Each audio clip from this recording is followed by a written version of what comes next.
La presidenta de México, Claudia Sheinbaum, advirtió con ampliar la demanda en contra de las armerías si Estados Unidos clasifica como terroristas a los cárteles de la droga. Le explico por qué. Donald Trump va a imponer nuevos aranceles a los automóviles importados. Le digo cuándo entrarían en vigor. El secretario de Gobierno de Tabasco le pidió a los ciudadanos que salgan sin temor a hacer ejercicio, a pesar de la violencia. Y el Día del Amor y la Amistad, por supuesto, no podíamos dejarlo pasar. Y es que este mismo día es el que dejará una derrama de millones de pesos. Le cuento de cuánto se trata en la capital.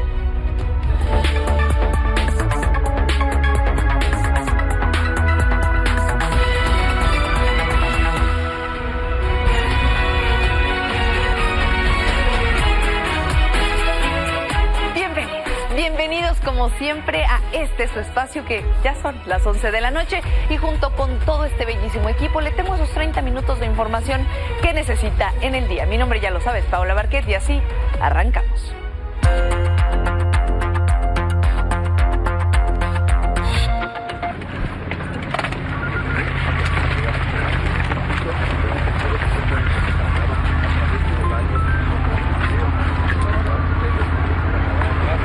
Hay novedades sobre el caso de este bebé que fue abandonado en Tultitlán por parte de Lucio N. y Diana N. después de que esta última diera a luz de forma prematura.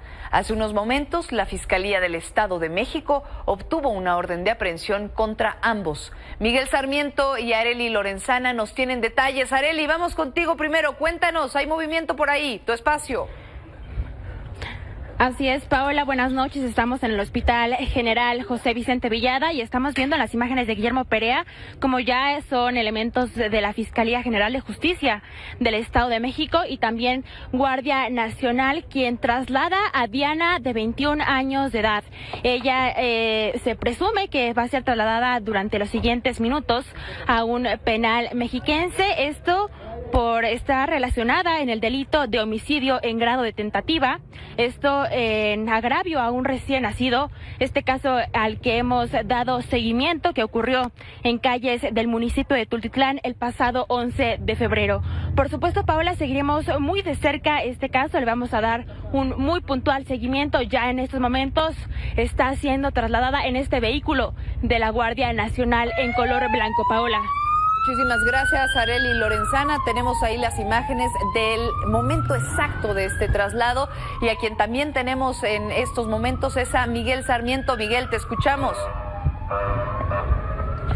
Gracias, Pau. Muy buenas noches. A las 10:25 de la noche de la Fiscalía Regional de Cuautitlán Izcalli, Lucio N., el padre de este bebé que fue abandonado en calles de Tultitlán, Estado de México, salió bajo un dispositivo de seguridad. De ahí fue trasladado al edificio Rosa del mismo municipio y serán las próximas horas que va a ingresar, en este caso, aquí al penal de reinserción social de Cuautitlán, México. Y es parte del panorama que se ha estado viviendo en las próximas horas. Hay que señalar que, se cumplieron en este caso, Pau, las 48 horas que dictamina la ley. Por lo tanto, una vez que pasa esto, la Fiscalía General de Justicia del Estado de México, cumplimenta la orden de aprehensión y posteriormente, así es como lo hemos podido ver en las imágenes, así es como lo hemos documentado, en este caso, Lucio N. sale de este edificio de la Fiscalía Regional, ahí bajo un dispositivo de seguridad, y es ingresado a un automóvil color blanco y posteriormente es ingresado a este edificio rosa de la misma entidad mexiquense. Pau, es parte de lo que se ha estado registrando. Estaremos atentos a todo lo que se esté desarrollando también en las próximas horas. Bueno, entonces vamos a estar atentos del movimiento que hay por allá con ustedes, si nos permiten regresar más adelante. Gracias, Arely Lorenzana, y gracias, Miguel Sarmiento. Atentos, buenas noches. Buenas noches. Bien, y hace unos momentos la Fiscalía Mexiquense emitió un comunicado en donde señala que cumplimentó las órdenes de aprehensión en contra de Diana y Lucio por el delito de homicidio en grado de tentativa, y esto en agravio de su propio hijo, este recién nacido, que ocurrió pues el martes pasado, y con estos datos recabados obtuvieron por parte de un juez esto que veíamos, la orden de aprehensión. Ahora nos vamos a ir hasta Tabasco. Allá, a pesar de la violencia que se vive, el secretario de Gobierno, José Ramiro López Obrador, decidió pedirle a los ciudadanos que salgan de sus casas y practiquen deporte. De acuerdo con el secretario, la población no debe hacer caso a la campaña de miedo que busca generar desconfianza. Durante un evento público, el funcionario dijo que los hechos violentos recientes son enfrentamientos que se dan solo entre los grupos delictivos que se disputan la zona, pero que no hay ataques dirigidos contra los ciudadanos. Una campaña de miedo, y nosotros le decimos a la gente que no, que salgan. Personas que están haciendo deporte, que están contribuyendo con la paz en el estado de La Paz. Pero a pesar de las declaraciones del funcionario, si se hace la comparación numérica entre enero de 2024 y enero de 2025, resulta que Tabasco sí tuvo un incremento de 313% en los homicidios dolosos. Es decir que, de acuerdo con cifras del Secretariado Ejecutivo del Sistema Nacional de Seguridad Pública, las víctimas de homicidio han pasado de 71 a 91 al día, solamente si pensamos en el caso de enero. Pero las autoridades insisten en que la inseguridad es solo cuestión de percepción. En contraste con estas declaraciones, en el caso de Yucatán, ahí se decidieron implementar medidas muy distintas, de hecho cada vez más drásticas e incluso controversiales contra la inseguridad. ¿Por qué? Porque ahí el ayuntamiento de Ocabá autorizó un toque de queda a los menores de edad en las calles después de las 11 de la noche. Este comunicado lo que explica, según la comuna, es que es con el fin de salvaguardar el bienestar social, la paz, la integridad y la seguridad de todos los habitantes de esta población. El alcalde Víctor José Chan, de Morena, dijo que esto va a ayudar a combatir el tema de las adicciones en menores, porque además se van a hacer rondines de vigilancia en la cabecera y en la comisaría. El toque de queda no es, nada más es una medida de prevención para los muchachos que están andando muy de horas de noche, y pues nosotros estamos llamando la atención a los padres de familia. Tên đúng rồi kia hả?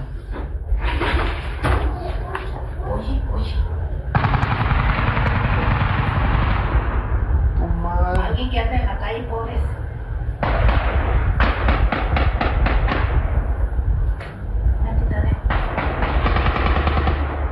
No apaga la luz, loco. Apaga la luz. Vete para adentro y que se pongan las play porque... Así se viven las últimas horas en Sinaloa. 4 personas fueron asesinadas y 2 más resultaron heridas durante un enfrentamiento en la sindicatura de Villa Juárez, en el municipio de Navolato. Después de esta balacera, las autoridades implementaron un operativo en la región para ubicar a los responsables del ataque. Fue durante esta búsqueda que los elementos del ejército mexicano fueron atacados en la carretera federal a la altura del ejido Canán. Hasta ahora las autoridades no han podido confirmar la identidad de los abatidos y tampoco si es que hubo personas detenidas en el operativo. En más sobre el crimen organizado, el gobierno de Estados Unidos solicitó formalmente ya a la Corte de Distrito de Columbia una condena de cadena perpetua en contra de Rubén Oseguera González, alias El Menchito, hijo de Nemesio Oseguera Cervantes El Mencho, líder del cártel Jalisco Nueva Generación. Apenas en septiembre del año pasado, El Menchito fue declarado culpable de manufactura, pero también de distribución de sustancias ilícitas, al igual que la posesión de armas de fuego. Se tiene previsto que Rubén Oseguera González sea sentenciado el próximo 7 de marzo y para entonces la defensa del acusado deberá presentar su contraargumento para la sentencia.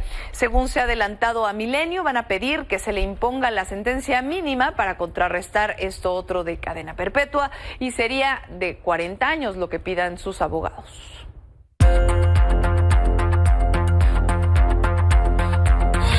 Vámonos a temas de política. La presidenta Claudia Sheinbaum advirtió que si el gobierno de Estados Unidos avanza en declarar a los cárteles mexicanos como terroristas, entonces las armerías estadounidenses querría decir que podrían ser consideradas casi como cómplices por el tráfico de armas que terminan en manos de estos grupos delincuenciales. Así que, de acuerdo con la mandataria, sería necesario ampliar la demanda que México tiene en contra de fabricantes y distribuidores de armas. Vamos a escucharla.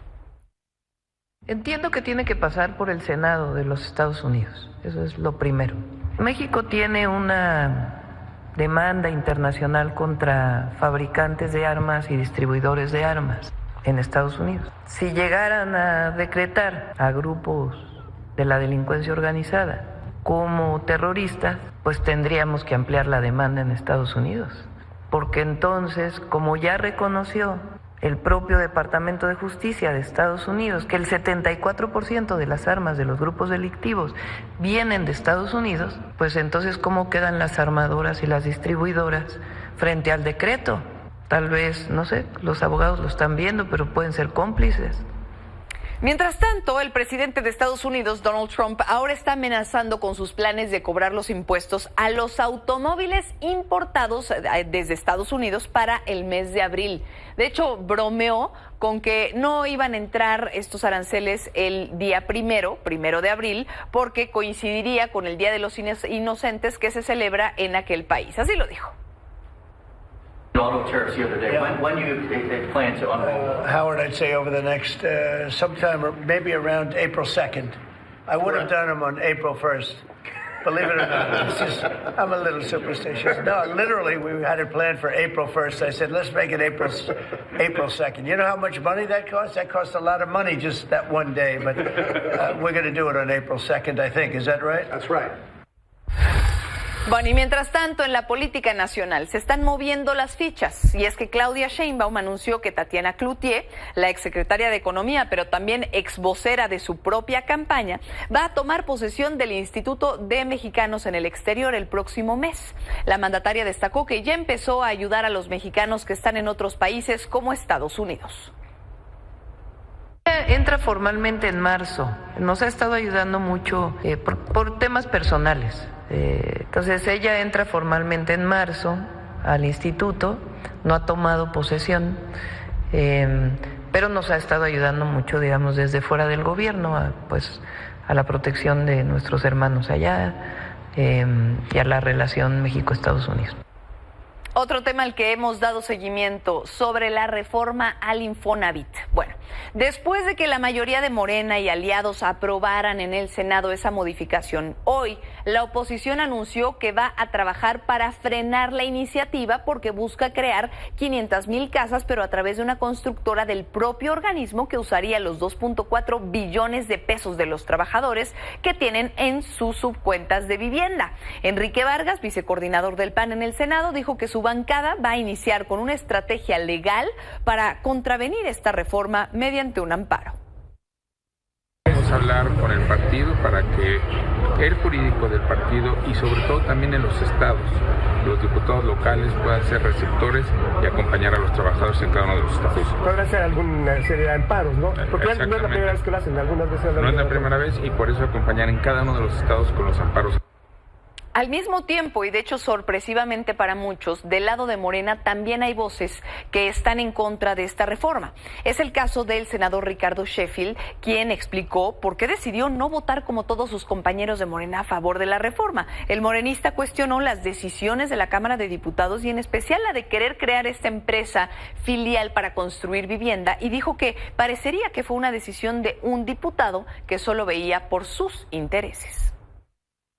Se va a la Cámara de Diputados y allá se inventan que va a haber una empresa y que esa empresa es la que va a construir las viviendas. Eso es como una ocurrencia de algún diputado que piensa más en cómo ganar dinero que en cómo servir al pueblo. Eso sí, me parece muy mal que se vote. No hay circunstancias para combatirlo y debatirlo. Pues bueno, lo que me queda es abstenerme en esta votación. Bueno, y sobre este mismo tema, Octavio Romero, el director del Infonavit, defendió que la creación de esta empresa para construir casas es un beneficio para los mexicanos y explicó por qué el instituto tiene un déficit. Y esto es muy importante porque hace más de 10 años que en México no se construye vivienda para la gente con menos ingresos. Hay un déficit en el Infonavit de vivienda o de gente que ya puede solicitar un crédito para vivienda de interés social de más de 7 millones, pero pues no hay que comprar. Tienen derecho a solicitar un crédito, pero no tienen que comprar porque no se construye esta vivienda. Ahora déjenme contarles qué ha pasado en el proceso de la elección al Poder Judicial. Después de que ayer la Suprema Corte determinó que los amparos en contra de la elección judicial no son procedentes, hoy Mónica Soto, la magistrada presidenta del Tribunal Electoral, celebró el hecho y aseguró que la votación de jueces, ministros y magistrados va porque va. Además, reiteró que ellos jamás intentaron superar sus facultades judiciales. Confirma, reitero, lo que hemos defendido en todo momento. El proceso de elección de personas juzgadoras nunca se ha suspendido. Por el contrario, está firme y sigue en marcha.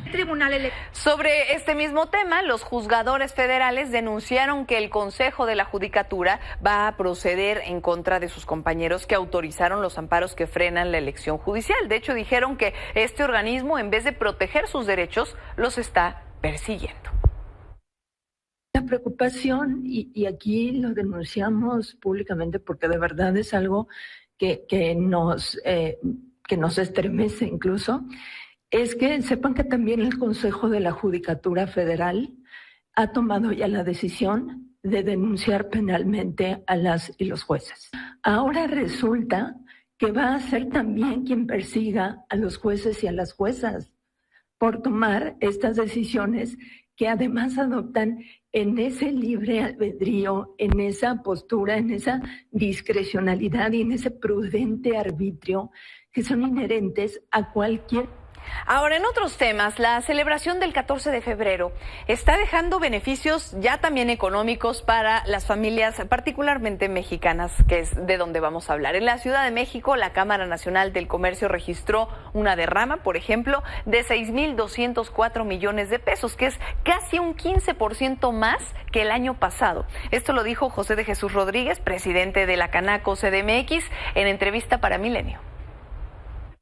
Hay un crecimiento importante. Estamos esperando una derrama económica solo para la Ciudad de México de 6,200 millones de pesos.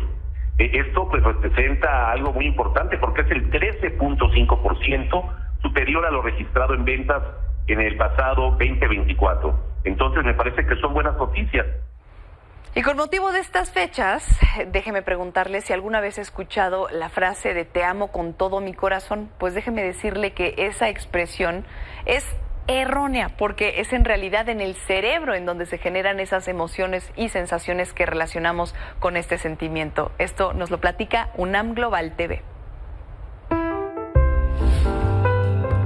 ¿Cuántas veces hemos dicho "te amo con todo mi corazón"? Pero ¿sabías que las emociones y sensaciones del amor provienen del cerebro? En las distintas etapas de lo que llamamos amor hay cambios impresionantes en la actividad de nuestro cerebro. En la primera etapa del enamoramiento, por ejemplo, se activan muchas zonas que tienen que ver con un estado de ánimo realmente hasta eufórico. En el cerebro se activan regiones como el núcleo accumbens, relacionado a circuitos de recompensa y a la motivación. El hipocampo participa en la memoria, aprendizaje y emociones. Y el hipotálamo, que regula la conducta sexual. La amígdala y las cortezas frontal y prefrontal, relacionadas al miedo y la percepción crítica de la realidad, se inactivan. Moléculas como la adrenalina, noradrenalina, acetilcolina cambian. Llevan a cambios como son la sudoración.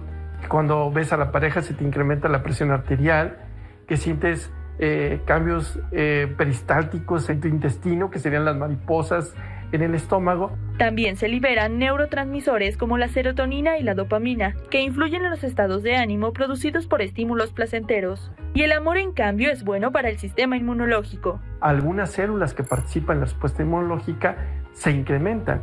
Entonces también tienes incluso hasta cierta defensa. Así que ya lo sabes, la próxima vez que demuestres afecto, no dudes en decir te amo con todo mi cerebro. Y así, feliz día de San Valentín. Oiga, antes de irnos a un corte, la Secretaría de Educación Pública, ponga muchísima atención, lanzó esta nueva convocatoria para que las y los estudiantes de secundaria o egresados entren a alguna de las preparatorias de su interés. Las y los estudiantes de tercero de secundaria que no adeuden materias tienen que registrarse en el sitio web que tiene ahí en pantalla del 18 de marzo al 15 de abril. Para quienes quieran entrar a la UNAM o al Politécnico Nacional, deberán ingresar a otra página web del 19 al 22 de mayo y hacer ese examen. Ya los resultados se publicarían en la Gaceta Electrónica de Resultados desde el martes 19 de agosto. Bueno, y con esto nos vamos a un corte, pero al regresar le vamos a platicar del desfile de celebración que se organizó por parte de los Philadelphia Eagles. Volvemos con más. Bueno, pues le decía antes del corte, el desfile de celebración organizado por los Philadelphia Eagles terminó en una tragedia después de que ganaron el Super Bowl. Minelia Taide, cuéntanos por favor, ¿qué pasó? Tu espacio.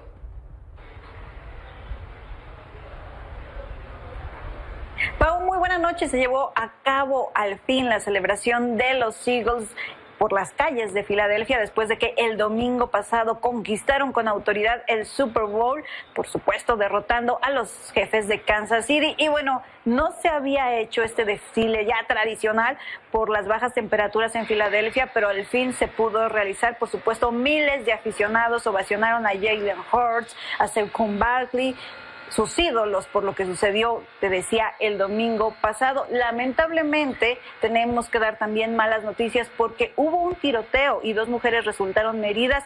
La buena noticia dentro de todo es que su estado es estable y bueno, la policía por supuesto ya da y está rastreando todos los datos al respecto. Seguramente en los próximos días tendremos más noticias de lo sucedido.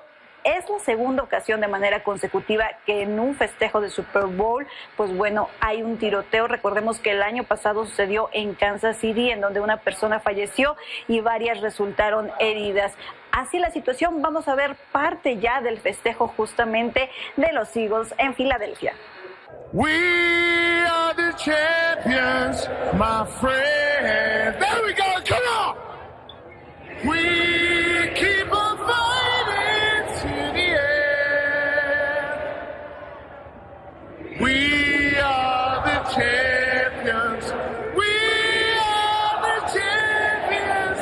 No time for losing, 'cause we are the champions. Come on, Philly.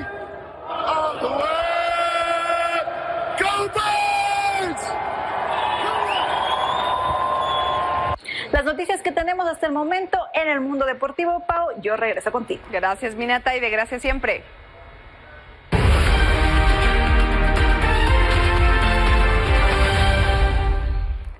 Y Mireya López, coeditora de política aquí en Milenio, nos traes ahora este adelanto de lo que vamos a poder leer mañana sábado en la versión impresa de nuestro periódico. Adelante siempre, Mire. Muy buenas noches, Pau. Como siempre, es un gusto saludarte. Quiero invitar a nuestros televidentes a que mañana lean nuestro impreso, porque en él encontrarán una crónica sobre en qué consiste el trabajo de cargar a los bebés en los hospitales y cómo esta actividad puede generar grandes lazos con los bebés. Y luego de que ayer fue asesinado un capo neerlandés en un estacionamiento en el Estado de México, pues bueno, tenemos un reportaje sobre de quién era este sujeto, cómo es que arribó a nuestro país desde Europa para fortalecer la guerra entre la Malliza y los Chapitos. Y hoy, en el Día del Amor y la Amistad, tenemos un reportaje sobre las parejas. De acuerdo con el INEGI, con datos del 2024, en México 5.8 millones de hombres dependen económicamente de su pareja. Esta circunstancia puede ser por desempleo o por el cuidado a los hijos. Pero ¿qué dicen los expertos a todo esto? Ellos apuntan a que esta cifra podría cambiar, ya que muchas personas aún no reconocen que necesitan la ayuda de su pareja en este caso. Y bueno, ellos dicen que prácticamente se puede deber a la presión social que aún persiste sobre los hombres. Esto y mucho más mañana en nuestra edición en el impreso. Buenas noches, Pau. Buenas noches, Mireya, como siempre. Oiga, y para irnos bien y de buenas en este viernes, como una forma de fomentar la inclusión laboral, las instituciones bancarias van a hacer la Feria de Inclusión Laboral y Financiera. La idea, por supuesto, de este proyecto es brindar entonces a las personas que ya sean parte de la comunidad LGBT+, que tengan alguna discapacidad o que sean adultos mayores, la oportunidad de encontrar trabajos perfectamente bien remunerados, que se adapten a sus gustos, a sus habilidades y a sus cualidades.